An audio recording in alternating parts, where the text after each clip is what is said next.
नमस्कार मित्रांनो, स्वागत आहे तुमचं श्री गणेश अकॅडमीमध्ये. आपण आता एक असाच क्वेश्चन बघतोय की ज्याच्यामध्ये आपल्याला एक रेक्टँगल दिलेला आहे आणि हा जो क्वेश्चन आहे हा रिपीट झालेला आहे जुलै 2024 मध्ये. महत्त्वाची गोष्ट आहे, याच्यामध्ये आपल्याला याचे length 2m + 3n + 5, 5m + n, m + n - 3 आणि 3m - 2n + 7 हे दिलेले आहे आणि आपल्याला या रेक्टँगलचे लेंथ आणि ब्रेथ आपल्याला फाइंड करायला लावलेले. तर सगळ्यात पहिले रेक्टँगलची property opposite sides are congruent. त्याच्या अकॉर्डिंग आपण या अपोजिट साइड सेम दाखवल्या. 5m + n = 2m + 3n + 5. 2m इकडे प्लस आहे, इकडे शिफ्ट होताना मायनस होतील, plus n as it is, 3n इकडे प्लस, आपण इकडे जाताना मायनस होईल, non variable side as it is. 5 - 2 = 3m.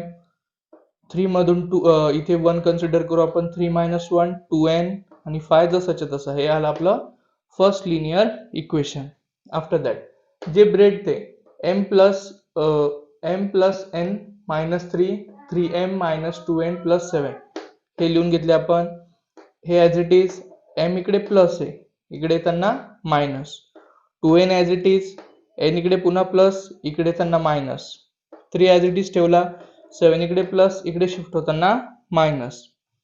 3 - 1 = आला आपला 2m, -2 - 1 -2 - 1 झाले आपले -3n, मायनस मायनसची प्लस, उत्तराला मोठ्या संख्येचं साइन. हे आलं आपलं -10. दोन लिनियर इक्वेशन आलेले आपले 3m - 2n = 5, 2m - 3n = -10.